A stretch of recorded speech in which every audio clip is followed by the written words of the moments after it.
Hello everyone, welcome back my YouTube channel. अगर आप मेरे चैनल पर नए हैं तो प्लीज़ मेरे चैनल को लाइक और सब्सक्राइब जरूर कर लीजिएगा ताकि मेरा नोटिफिकेशन सबसे पहले आप तक पहुंच सके।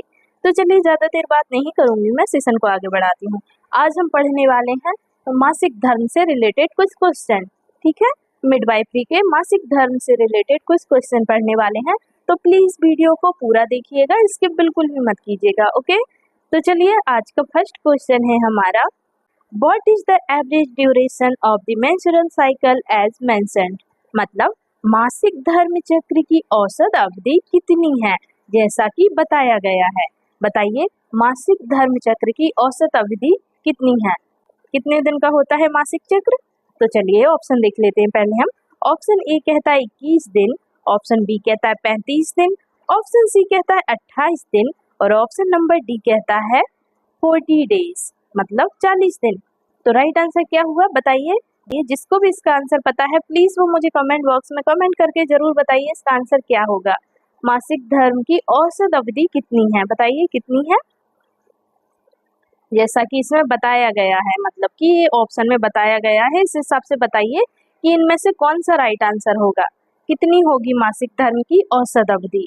मासिक धर्म कितने दिन का होता है बताइए। जो पीरियड आते हैं वो पीरियड कितने दिन के होते हैं, कितने दिन में आते हैं बताइए। पीरियड आपको कितने दिन में आते हैं ये पूछा है। जो महिला होती है, जो लेडीज होती है, उनको मासिक धर्म कितने दिन में आता है ये पूछा है।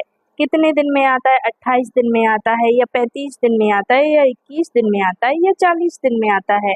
तो बताइए कितने दिन में आता है मासिक धर्म। तो राइट आंसर लगा लीजिए इसका ऑप्शन नंबर सी। क्या हो जाएगा, ऑप्शन नंबर सी हो जाएगा इसका राइट आंसर। 28 दिन, 28 दिन का होता है। ठीक है, 28 दिन में आता है मासिक चक्र। कितने दिन में आता है, 28 दिन में। ठीक है, 28 डेज। देखिए इसमें क्वेश्चन में पूछा है एवरेज ड्यूरेशन। ठीक है, एवरेज ड्यूरेशन जो है वो 28 दिन का होता है। किसी किसी को 35 दिन का भी आता है। ठीक है, और किसी किसी को कभी कभी ज्यादा दिन में भी आता है, किसी किसी को तो 40 दिन में भी आता है। तो इसका मतलब ये थोड़ी ना हो जाएगा कि सबका 40 दिन में ही आएगा। इसकी एवरेज ड्यूरेशन जो है वो है 28 दिन का। अगर कभी क्वेश्चन आ जाए, एग्जाम में एक क्वेश्चन आ जाए तो आपको 28 दिन ही लगाना है। अगर किसी का 35 दिन में आता है, अगर 35 दिन लगा देंगे तो आंसर गलत हो जाएगा आपका। ठीक है, 35 दिन अगर आपने ऑप्शन लगा दिया, टिक कर दिया, तो आपका ऑप्शन गलत हो जाएगा, आप माइनस मार्किंग में चले जाएंगे। ठीक है, तो ऐसा मत कीजिएगा। एवरेज ड्यूरेशन जो है वो 28 दिन की है, तो 28 दिन लगा लीजिएगा इसका राइट आंसर। चलिए नेक्स्ट क्वेश्चन पर आते हैं। क्वेश्चन नंबर आता है हमारा 2। क्वेश्चन नंबर 2 में पूछा है during which phase does the endometrium begin to grow and thicken due to oestrogen. मतलब किस चरण में एस्ट्रोजन के कारण एंडोमेट्रियम बढ़ना और मोटा होना शुरू होता है। बताइए ऐसा कौन सा चरण है जिसमें एस्ट्रोजन के कारण एंडोमेट्रियम बढ़ना और मोटा होना शुरू होता है। एंडोमेट्रियम जो परत होती है, एंडोमेट्रियम एक परत होती है। ठीक है, एंडोमेट्रियम जो परत होती है वो बढ़ना और मोटी होना शुरू हो जाती है। वो कौन सा चरण होता है बताइए। कौन से चरण में एंडोमेट्रियम बढ़ना और मोटा होना शुरू हो जाता है, बताइए कौन से चरण में होता है। तो चलिए ऑप्शन देख लेते हैं। ऑप्शन ए है सिक्रेटरी फेज मतलब स्त्रावी अवस्था। ऑप्शन नंबर बी है मेंस्ट्रुअल फेज मतलब रजोधर्म की अवस्था। ऑप्शन नंबर सी है प्री मेंस्ट्रुअल फेज मतलब प्री मेंस्ट्रुअल अवस्था। ऑप्शन नंबर डी है पॉलीफेरेटिव फेज मतलब प्रचुर उत्पादन अवस्था। तो बताइए इनमें से कौन सी अवस्था है जिसमें एंडोमेट्रियम बढ़ना और मोटी होना शुरू होती है। बताइए कौन सी परत है, बताइए इनमें से कौन सी अवस्था है। राइट आंसर क्या हो जाएगा इसका। क्वेश्चन में क्या पूछा है, क्वेश्चन आप फिर से पढ़िए। किस चरण में एस्ट्रोजन के कारण एंडोमेट्रियम बढ़ना और मोटा शुरू होता है। तो बताइए क्या हो जाएगा, इसका राइट आंसर हो जाएगा ऑप्शन नंबर डी पॉलीफेरेटिव फेज मतलब प्रचुर उत्पादन अवस्था में एंडोमेट्रियम बढ़ना और मोटा होना शुरू होता है। ठीक है, और ये किसके कारण होता है, ये एस्ट्रोजन के कारण होता है। ये किसके कारण होता है, तो एस्ट्रोजन के कारण। अगर कारण पूछता है तो आप एस्ट्रोजन लगा लीजिएगा। प्रचुर उत्पादन अवस्था मतलब पॉलीफेरेटिव फेज। क्या हो जाएगा, पॉलीफेरेटिव फेज हो जाएगा राइट आंसर। चलिए नेक्स्ट क्वेश्चन पर मूव ऑन करते हैं। क्वेश्चन नंबर आता है हमारा थर्ड। क्वेश्चन नंबर थर्ड में पूछा है which hormone primarily stimulates follicle growth during the proliferative phase, मतलब प्रचुर उत्पादन अवस्था के दौरान फॉलिकल की वृद्धि को प्रोत्साहित करने वाला मुख्य हार्मोन कौन सा है। बताइए फॉलिकल की वृद्धि को प्रोत्साहित करने वाला मुख्य हार्मोन कौन सा है। इनमें से बताइए कौन सा है मुख्य हार्मोन। तो चलिए ऑप्शन ए है एस्ट्रोजन, ऑप्शन बी है ल्यूटिनाइजिंग हार्मोन मतलब LH, ऑप्शन नंबर LH का फुल फॉर्म है, LH का फुल फॉर्म होता है ल्यूटिनाइजिंग हार्मोन। ठीक है, LH का फुल फॉर्म लिख लीजिए, ल्यूटिनाइजिंग हार्मोन हो जाता है। ठीक है, चलिए ऑप्शन नंबर सी है प्रोजेस्टेरॉन, ऑप्शन नंबर डी है फॉलिकल स्टिमुलेटिंग हार्मोन मतलब FSH। क्या हो जाएगा FSH, मतलब FSH का मतलब होता है फॉलिकल स्टिमुलेटिंग हार्मोन। ठीक है, फॉलिकल स्टिमुलेटिंग हार्मोन FSH का मतलब लिख लीजिएगा। राइट आंसर क्या हुआ है इनमें से, कौन सा हार्मोन है बताइए। फॉलिकल की वृद्धि को प्रोत्साहित करने वाला कौन सा मुख्य हार्मोन है इनमें से बताइए। तो राइट आंसर लिख लीजिए आप ऑप्शन नंबर डी।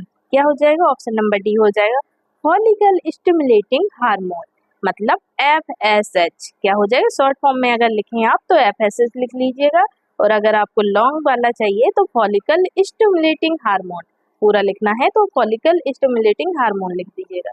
ठीक है, अगर FSH अकेला आता है तो आप FSH लिख दीजिएगा। ठीक है, अगर दोनों आता है तो दोनों लिख दीजिए, कोई दिक्कत नहीं है उसमें। चलिए नेक्स्ट क्वेश्चन पर मूव ऑन करते हैं। क्वेश्चन नंबर आता है हमारा 4। क्वेश्चन नंबर 4 में पूछा है what is the main source of estrogen during the proliferative phase, मतलब प्रचुर उत्पादन अवस्था के दौरान एस्ट्रोजन का मुख्य स्रोत क्या है। अब बताइए एस्ट्रोजन का मुख्य स्रोत क्या है। प्रचुर उत्पादन अवस्था के दौरान एस्ट्रोजन का मुख्य स्रोत क्या होता है बताइए। तो ऑप्शन ए है एंडोमेट्रियम, ऑप्शन बी है corpus luteum, option number C है pituitary gland, option number D है फॉलिकल्स। तो इनमें से राइट आंसर क्या हुआ, क्वेश्चन नंबर 4 का राइट आंसर क्या हो जाएगा। तो राइट आंसर लिख लीजिए इसका ऑप्शन नंबर डी फॉलिकल्स। क्या हो जाएगा, फॉलिकल्स हो जाएगा राइट आंसर। ठीक है, ऑप्शन नंबर डी हो जाएगा इसका right answer follicles.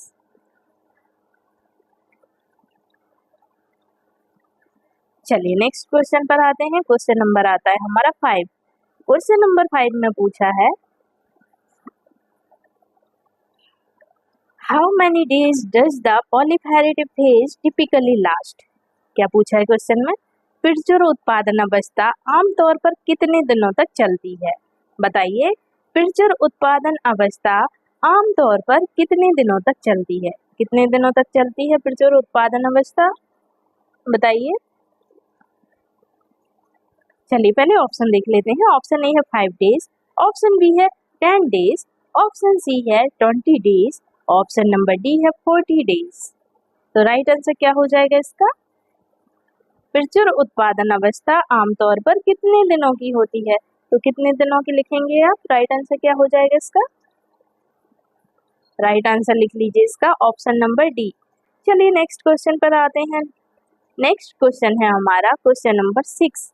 Which hormone peaks just before ovulation to release the mature follicle, मतलब ओवुलेशन से ठीक पहले कौन सा हार्मोन चरम पर पहुंचता है जो परिपक्व फॉलिकल की रिहाई को ट्रिगर करता है।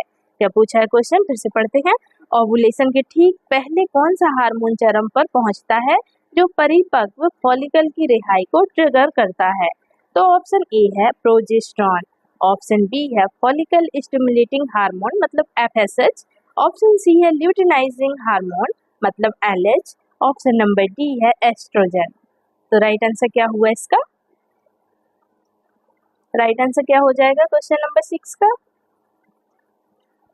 राइट आंसर हो जाएगा इसका ऑप्शन नंबर सी। क्या हो जाएगा, ऑप्शन नंबर सी हो जाएगा ल्यूटिनाइजिंग हार्मोन मतलब LH हार्मोन। क्या हो जाएगा LH, राइट आंसर क्या हो जाएगा LH हो जाएगा।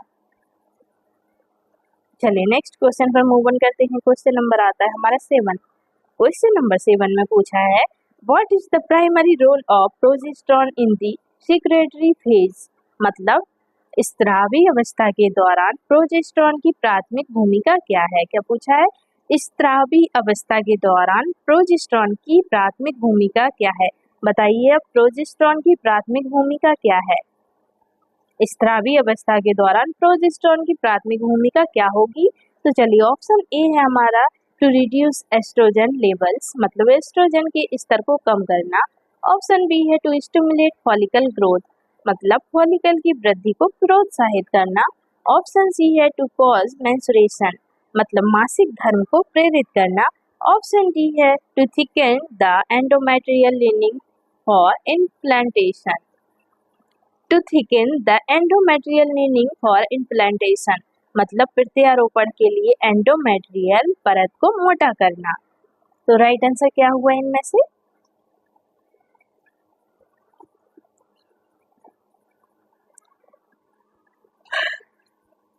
क्वेश्चन नंबर 7 का राइट आंसर क्या हो जाएगा? राइट आंसर हो जाएगा इसका ऑप्शन नंबर डी। क्या हो जाएगा? ऑप्शन नंबर डी हो जाएगा to thicken the endometrial lining for implantation, मतलब प्रत्यारोपण के लिए एंडोमेट्रियल परत को मोटा करना। क्या करना? प्रत्यारोपण के लिए एंडोमेट्रियम परत को मोटा करना राइट आंसर हो जाएगा। चलिए नेक्स्ट क्वेश्चन पर मूव ऑन करते हैं। क्वेश्चन नंबर आता है हमारा 8। क्वेश्चन नंबर 8 में पूछा है what structure produces progesterone during the secretory phase, मतलब स्त्रावी अवस्था के दौरान प्रोजेस्टेरोन का उत्पादन कौन सी संरचना करती है? बताइए अब स्त्रावी अवस्था के दौरान, स्त्रावी अवस्था का मतलब हुआ मासिक धर्म आपका चल रहा है, उस टाइम की बात हो रही है। ठीक है, मासिक धर्म अगर चल रहा है तो उस टाइम की बात है। स्त्रावी अवस्था उसी का मतलब हुआ। स्त्रावी अवस्था का मतलब वही हुआ कि आपका मासिक धर्म चल रहा है अभी। तो स्त्रावी अवस्था के दौरान प्रोजेस्टेरोन का उत्पादन कौन सी संरचना करती है? बताइए प्रोजेस्टेरोन का उत्पादन कौन सी संरचना करती है? तो ऑप्शन ए है पिट्यूटरी ग्लैंड, ऑप्शन बी है एंडोमेट्रियम, ऑप्शन सी है कॉर्पस ल्यूटियम, ऑप्शन डी है फॉलिकल्स। तो बताइए इनमें से क्या हुआ राइट आंसर? राइट आंसर हो जाएगा इसका option number C, corpus luteum. क्या हो जाएगा? कार्पस ल्यूटियम हो जाएगा राइट आंसर। स्त्रावी अवस्था के दौरान प्रोजेस्टेरोन का उत्पादन कौन सी संरचना करती है? तो वो करती है कार्पस ल्यूटियम। ठीक है, कार्पस ल्यूटियम करती है। तो चलिए नेक्स्ट क्वेश्चन पर आते हैं। क्वेश्चन नंबर आता है हमारा 9। क्वेश्चन नंबर 9 में पूछा है what happens to the endometrium lining in the secretory phase if implantation occurs, मतलब यदि स्त्रावी अवस्था के दौरान प्रत्यारोपण होता है तो एंडोमेट्रियल परत का क्या होता है? क्या पूछा है? यदि स्त्रावी अवस्था के दौरान प्रत्यारोपण होता है तो एंडोमेट्रियल परत का क्या होता है? तो ऑप्शन ए है इट सेड्स कंप्लीटली, मतलब यह पूरी तरह से झड़ जाती है। ऑप्शन नंबर बी है इट थिन्स आउट, मतलब यह पतली हो जाती है। ऑप्शन सी है इट कॉन्ट्रैक्ट्स, मतलब यह सिकुड़ती है। ऑप्शन नंबर डी है इट कंटिन्यूअस टू डेवलप्स, मतलब यह विकसित होती रहती है। तो बताइए क्या हुआ राइट आंसर इसका? यदि स्त्रावी अवस्था के दौरान प्रत्यारोपण होता है तो एंडोमेट्रियल परत का क्या होता है? बताइए स्त्रावी अवस्था के टाइम एंडोमेट्रियल जो परत है उसका क्या होता है? बताइए क्या होता है? तो राइट आंसर क्या हो जाएगा इसका? राइट आंसर हो जाएगा इसका ऑप्शन नंबर डी। क्या हो जाएगा? ऑप्शन नंबर डी हो जाएगा इट कंटिन्यूअस टू डेवलप, मतलब यह विकसित होती रहती है। क्या होता है? एंडोमेट्रियल परत का क्या होता है? तो आप लिख लीजिएगा यह विकसित होती रहती है। ठीक है, ना ही यह सिकुड़ती है, ना ही यह पतली होती है, और यह पूरी तरह से झड़ जाती है, ये भी नहीं हो सकता। ठीक है, ना ही ये झड़ती है। तो राइट आंसर क्या हुआ? राइट आंसर लिख लीजिए ऑप्शन नंबर डी। ठीक है, ऑप्शन नंबर डी हो जाएगा इसका करेक्ट आंसर। चलिए नेक्स्ट क्वेश्चन पर मूव ऑन करते हैं। क्वेश्चन नंबर आता है हमारा 10। क्वेश्चन नंबर 10 में पूछा है what is the typical duration of the premenstrual phase before menstruation begins, मतलब मासिक धर्म शुरू होने से पहले प्रीमेंस्ट्रुअल अवस्था की सामान्य अवधि कितनी होती है? क्या पूछा है? मासिक धर्म शुरू होने से पहले प्रीमेंस्ट्रुअल अवस्था की सामान्य अवधि कितनी होती है? बताइए सामान्य अवधि कितनी होती है? तो ऑप्शन ए है 5 डेज, ऑप्शन बी है 7 डेज, ऑप्शन सी है 1 डेज, ऑप्शन डी है 2 डेज। तो राइट आंसर क्या हुआ इसका? क्वेश्चन नंबर 10 का राइट आंसर क्या हो जाएगा? तो बताइए मासिक धर्म शुरू होने से पहले प्रीमेंस्ट्रुअल अवस्था की सामान्य अवधि कितनी होती है? कितनी होती है सामान्य अवधि? तो सामान्य अवधि होती है इसकी 2 दिन। कितनी होती है? 2 दिन होती है, ठीक है, 2 डेज। ओके, 2 डेज लिख लीजिएगा इसका राइट आंसर, 2 डेज। चलिए नेक्स्ट क्वेश्चन पर आते हैं। क्वेश्चन नंबर आता है हमारा 11। क्वेश्चन नंबर 11 में पूछा है what happens to the corpus luteum in the premenstrual phase if pregnancy does not occur.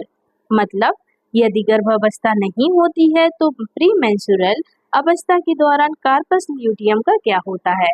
बताइए, यदि गर्भावस्था नहीं होती है तो प्रीमेंस्ट्रुअल अवस्था के दौरान कार्पस ल्यूटियम का क्या होता है? बताइए अब कार्पस ल्यूटियम का क्या होता है यदि गर्भावस्था नहीं होती है तो बताना है, ठीक है। तो क्या होती है?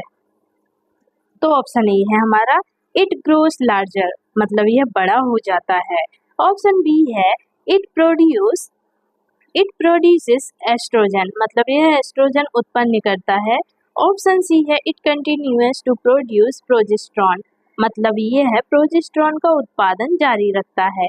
ऑप्शन डी है इट डीजनरेट्स, मतलब यह विकसित हो जाता है। तो राइट आंसर क्या हुआ इसका? क्वेश्चन नंबर 11 का राइट आंसर क्या हो जाएगा? तो राइट आंसर हो जाएगा इसका option number D, it degenerates, मतलब यह विघटित हो जाता है। क्या हो जाता है? यह विघटित हो जाता है, ठीक है। यदि गर्भावस्था नहीं होती है तो प्रीमेंस्ट्रुअल अवस्था के दौरान कार्पस ल्यूटियम का क्या होता है? तो आप लिख लीजिएगा यह विघटित होता है या यह विघटित हो जाता है, ठीक है। चलिए नेक्स्ट क्वेश्चन पर आते हैं। क्वेश्चन नंबर आता है हमारा 12। क्वेश्चन नंबर 12 में पूछा है what hormonal change primarily triggers menstruation during the menstrual phase, मतलब मासिक धर्म चरण के दौरान मासिक धर्म को ट्रिगर करने वाला प्राथमिक हार्मोनल परिवर्तन क्या है? बताइए मासिक धर्म चरण के दौरान मासिक धर्म को ट्रिगर करने वाला प्राथमिक हार्मोनल परिवर्तन क्या होता है? तो ऑप्शन ए है इंक्रीज इन एफएचएस, मतलब एफएचएस में वृद्धि। ऑप्शन नंबर बी है इंक्रीज इन एस्ट्रोजन, मतलब एस्ट्रोजन में वृद्धि। ऑप्शन नंबर सी है decrease in progesterone and oestrogen, मतलब प्रोजेस्टेरॉन और एस्ट्रोजन में कमी। ऑप्शन नंबर डी है इंक्रीज इन एलएच, मतलब एलएच में वृद्धि। तो राइट आंसर क्या हो जाएगा इसका? क्वेश्चन नंबर 12 का राइट आंसर क्या हो जाएगा? राइट आंसर हो जाएगा इसका ऑप्शन नंबर सी। क्या हो जाएगा? ऑप्शन नंबर सी हो जाएगा decrease in progesterone and oestrogen, मतलब प्रोजेस्टेरॉन और एस्ट्रोजन की कमी। क्या होगी? प्रोजेस्टेरॉन और एस्ट्रोजन की कमी हो जाएगी, ठीक है। चलिए नेक्स्ट क्वेश्चन पर मूव ऑन करते हैं। क्वेश्चन नंबर आता है हमारा 13। क्वेश्चन नंबर 13 में पूछा है what happens to the endometrium lining during the menstrual phase, मतलब मासिक धर्म चरण के दौरान एंडोमेट्रियल परत का क्या होता है? बताइए अब मासिक धर्म चरण के दौरान एंडोमेट्रियल परत का क्या होता है? तो क्या होता है, कैसी हो जाती है एंडोमेट्रियल परत? बताइए मासिक धर्म जब आता है तो उस टाइम एंडोमेट्रियल परत कैसी हो जाती है? क्या होता है उस परत में? बताइए क्या होता है उस परत में? एंडोमेट्रियल परत में क्या होता है? तो चलिए ऑप्शन ए है हमारा इट थिकन्स, मतलब यह मोटी हो जाती है। ऑप्शन बी है इट कॉन्ट्रैक्ट्स, मतलब यह सिकुड़ती है। ऑप्शन सी है इट रिमेन्स अनचेंज्ड, मतलब यह अपरिवर्तित रहती है। ऑप्शन डी है it sheds as menstrual blood, मतलब यह मासिक धर्म रक्त के रूप में झड़ती है। बताइए राइट आंसर क्या होगा इसका राइट आंसर बताइए जल्दी। जिन जिनको भी इसका आंसर पता है प्लीज वो मुझे कमेंट बॉक्स में कमेंट करके जरूर बताइए। जिसको भी इसका आंसर पता है प्लीज वो मुझे कमेंट बॉक्स में कमेंट जरूर कीजिए, कमेंट करके जरूर बताइए कि इसका आंसर क्या हो जाएगा, राइट आंसर क्या होगा। एंडोमेट्रियम परत का क्या होता है मासिक धर्म के दौरान? बताइए जब पीरियड्स आते हैं तब एंडोमेट्रियम परत का क्या होता है? कैसी हो जाती है एंडोमेट्रियम? क्या रिएक्शन होता है बताइए। तो राइट आंसर लिख लीजिए इसका ऑप्शन नंबर डी। क्या हो जाएगा? ऑप्शन नंबर डी हो जाएगा right answer. It sets as menstrual blood, मतलब यह मासिक धर्म रक्त के रूप में झड़ती है। एंडोमेट्रियल जो परत होती है वो क्या करती है? वो मासिक धर्म रक्त के रूप में झड़ती है। जो ब्लीडिंग होती है आपको मासिक धर्म के दौरान, मासिक धर्म जब आपका आता है या पीरियड जब आता है, तो वो जो ब्लीडिंग होती है वो क्या होती है? वो जो होती है वो एंडोमेट्रियम होती है। ठीक है, एंडोमेट्रियम की जो परत होती है वो धीरे धीरे झड़ती है, वो धीरे धीरे निकलती है। क्लॉट टाइप के जो आते हैं ना, वो जो क्लॉट टाइप के जो आते हैं ना, वो रहती है एंडोमेट्रियल परत। ठीक है, एंडोमेट्रियम परत होती है वो हमारी। ठीक है, एंडोमेट्रियल परत होती है वो हमारी। तो जो ब्लीडिंग होती है, जिस टाइम आपको ब्लीडिंग होती है तो समझ लीजिएगा कि एंडोमेट्रियम की परत झड़ रही है। ठीक है, एंडोमेट्रियम की परत, एंडोमेट्रियल परत झड़ रही है। ठीक है, तो समझ गए होंगे आप इसका आंसर क्या हो गया। तो राइट आंसर लिख लीजिए इसका ऑप्शन नंबर डी। यह मासिक धर्म रक्त के रूप में झड़ती है। मासिक धर्म जो बोलते हैं ना कि मासिक धर्म आ गया, पीरियड आ गया, तो वो हमारी एंडोमेट्रियल जो परत होती है वो झड़ती है और उस दौरान पीरियड आ जाता है। उसी को हम बोलते हैं पीरियड आ गया। ठीक है, उसी को बोलते हैं मासिक धर्म आ गया। तो वो कितने दिन में झड़ती है? वो 28 दिन में झड़ती है। ठीक है, उसकी औसत अवधि है, ड्यूरेशन है उसका 28 दिन। ठीक है, 28 दिन में झड़ती है।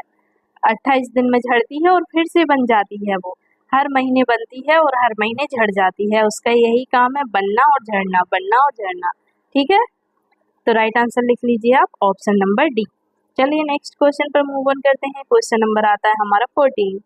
क्वेश्चन नंबर 14 में पूछा है, what is the typical duration of the menstrual phase in a healthy cycle, मतलब स्वस्थ मासिक धर्म चक्र की मासिक धर्म चरण की सामान्य अवधि कितनी है? बताइए। स्वस्थ मासिक धर्म चक्र की मासिक धर्म चरण की सामान्य अवधि कितनी होती है? बताइए। ये भी आपको पता होगा इसका आंसर, तो प्लीज मुझे कमेंट बॉक्स में कमेंट करके बताइए कि इसका आंसर क्या हुआ। बताइए, सबको पता होगा इसका आंसर क्या हो जाएगा। देखिए, फिर भी ऑप्शन पढ़ लेते हैं पहले। ऑप्शन ए है हमारा 7 to 10 डेज, मतलब 7 से 10 दिन। ऑप्शन बी है 1 से 2 दिन। ऑप्शन सी है 12 से 14 दिन। ऑप्शन डी है 3 से 5 दिन। तो राइट आंसर क्या हो जाएगा इसका? 3 से 5 दिन या 12 से 14 दिन या 7 से 10 दिन या 1 से 2 दिन। कितनी होती है स्वस्थ मासिक धर्म चक्र में मासिक धर्म चरण की सामान्य अवधि कितनी होती है? बताइए कितनी होती है। क्वेश्चन नंबर 14 का राइट आंसर क्या हो जाएगा? सामान्य अवधि स्वस्थ मासिक धर्म पूछा है। ठीक है, स्वस्थ मासिक धर्म चक्र की मासिक धर्म चरण की जो सामान्य अवधि है वो है 3 से 5 दिन। ठीक है, 3 से 5 दिन है। 7 से 10 दिन मत लिख लेना इसको। ठीक है, 7 से 10 दिन नहीं है, 3 से 5 दिन है सामान्य अवधि। ठीक है, मेन ड्यूरेशन जो है वो है 3 से 5 दिन। कितना? 3 से 5 दिन लिखना है आपको। बहुत से लोगों ने 7 से 10 दिन का लिखा होगा, तो प्लीज मैं उनसे कहना चाहूंगी कि आप 7 से 10 दिन मत लिखिएगा। एग्जाम में 7 से 10 दिन बिल्कुल मत लिखिएगा। ठीक है, 3 से 5 दिन होता है। ठीक है, 3 से 5 दिन होता है। अगर किताबी भाषा में बोलें तो वो होता है 3 से 5 दिन, और अगर आप अपनी परंपराएं निभाते हैं तो वो 7 से 10 दिन भी हो सकता है, 10 से 12 दिन भी हो सकता है, उसका कुछ नहीं कह सकते हम। ठीक है, पर हाँ, हमारी वैज्ञानिक भाषा में 3 से 5 दिन होती है। ठीक है, हमारी वैज्ञानिक भाषा में मेंस्ट्रुएशन साइकिल की जो अवधि है वो होती है 3 से 5 दिन। ठीक है, 3 से 5 दिन तक होता है। कितने दिन होता है पीरियड? 3 से 5 दिन तक होता है। किसी किसी को तो 3 दिन में ही खत्म हो जाता है, किसी किसी का 3 दिन में ही खत्म हो जाता है, पर उसका मेन जो टाइम है वो 3 से 5 दिन तक है। 5वें दिन में पूरा खत्म हो जाता है। ठीक है, अब किसी किसी को ज्यादा हो जाती है, 5 से 7 दिन भी हो जाते हैं। तो 7 दिन, अगर 7 दिन हो रहा है तो वो स्वस्थ नहीं है। इसमें स्वस्थ मासिक धर्म पूछा है। ठीक है, स्वस्थ का पूछा है, बीमार का नहीं पूछा है। तो स्वस्थ का पूछा है तो स्वस्थ का 3 से 5 दिन ही होगा। ओके, तो लिख लीजिए right answer option number D. Okay, option number D हो जाएगा राइट आंसर। चलिए नेक्स्ट क्वेश्चन पर मूव ऑन करते हैं। क्वेश्चन नंबर आता है हमारा 15। क्वेश्चन नंबर 15 में पूछा है, Which hormones are at their lowest levels during the menstrual phase? मतलब मासिक धर्म चरण के दौरान कौन से हार्मोन अपने निम्नतम स्तर पर होते हैं। अब बताइए, जब मासिक धर्म आता है तो उस टाइम कौन सा हार्मोन अपने निम्न स्तर पर होता है, मतलब कम स्तर पर होता है, नीचे स्तर पर होता है। बताइए कौन सा हार्मोन है। तो ऑप्शन ए है हमारा oestrogen and FSS, oestrogen and FSS.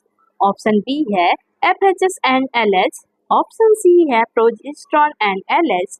Option D है प्रोजेस्टेरॉन एंड एस्ट्रोजन। तो बताइए इनमें से क्या हुआ, कौन सा हार्मोन है जो निम्न स्तर पर होता है, कौन सा हार्मोन है, इनमें से कौन से हार्मोन है जो निम्न स्तर पर होते हैं। बताइए कौन से हार्मोन है। जिनको भी इसका आंसर पता है प्लीज कमेंट बॉक्स में कमेंट करके बता दीजिए इसका आंसर क्या हुआ। आपके कमेंट से मुझे मोटिवेशन मिलता है, आपके कमेंट से मुझे ना ही कोई पैसे मिलते हैं ना ही कुछ मिलता है, ठीक है। तो आपके कमेंट से ऐसा मत सोच लीजिएगा कि मुझे पैसे मिल जाएंगे या कुछ, मुझे कुछ नहीं मिलता, बस मुझे आपका प्यार मिलता है उससे, और मुझे मोटिवेशन मिलता है आपके कमेंट से, आपके लाइक से मुझे बहुत मोटिवेशन मिलता है, इसलिए आपको कमेंट करने के लिए बोलती हूँ। इसका मतलब अगर आप कमेंट करते हैं तो इसका मतलब मुझे ये लगता है कि चलो कोई तो पढ़ रहा है, ठीक है, आप पढ़ रहे हैं, इसका मतलब ये हुआ। अगर आप कमेंट नहीं करेंगे, लाइक नहीं करते, तो ऐसा लगता है कि कोई मेरा वीडियो देख ही नहीं रहा है, मतलब कि मैं फालतू में इतना बक बक कर रही हूँ और कोई मेरा वीडियो ही नहीं देख रहा है, तो मेरा मोटिवेशन जो है वो लो हो जाता है। तो प्लीज़ मेरे मोटिवेशन को लो मत कीजिए, मेरे मोटिवेशन को बढ़ा दीजिए, प्लीज़ इंक्रीज कीजिए, मोटिवेशन को लो मत कीजिए, आपसे रिक्वेस्ट है। और पता है एक सबसे अच्छी बात है कि अगर आप कमेंट करते हैं तो कमेंट में आपको याद रहेगा वो क्वेश्चन का, वो क्वेश्चन आप कभी नहीं भूल सकते। आप जो कमेंट करते हैं वो क्वेश्चन आप नहीं भूल पाएंगे, क्योंकि कमेंट आपको बाद में भी याद रहेगा, ये क्वेश्चन तो हमने पढ़ा था, कहीं कहीं तो पढ़ा था, और वो अगर एग्जाम में आ गया तो आपकी तो बल्ले बल्ले हो जाएगी। आप तो मतलब वो क्वेश्चन आप आराम से कर सकते हैं कि नहीं, आप ही बताइएगा, कर सकते हैं या नहीं।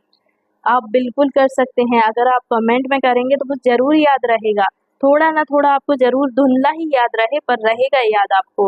अगर थोड़ा भी याद रहेगा तो आप बाद में उस पे जोर तो डाल सकते हैं, जोर डालेंगे और सोचेंगे, अपने दिमाग पे जोर डालेंगे और सोचेंगे तो आपको ऑब्वियसली वो याद हो जाएगा, आप भूलेंगे नहीं, याद आ जाएगा उस टाइम का कि हमने इसको ये कमेंट किया था इस क्वेश्चन पर, मतलब कि इसका ये सही आंसर था, तो हम ये आंसर लगा सकते हैं।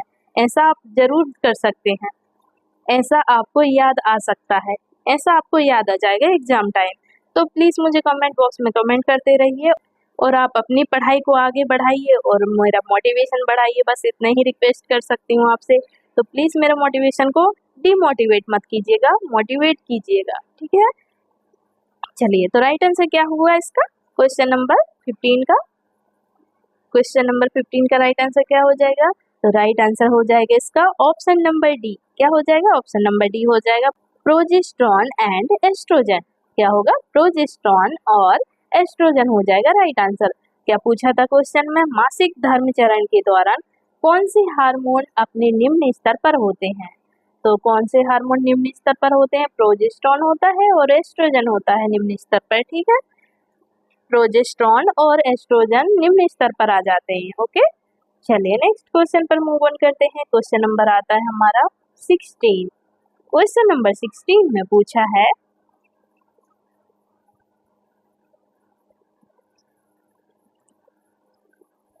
क्वेश्चन नंबर 16 में पूछा है what is the primary role of FHS during the early proliferative phase. मतलब प्रारंभिक प्रचुर उत्पादन अवस्था के दौरान एफएचएस की प्राथमिक भूमिका क्या है। बताइए अब एफएचएस की प्राथमिक भूमिका क्या होगी।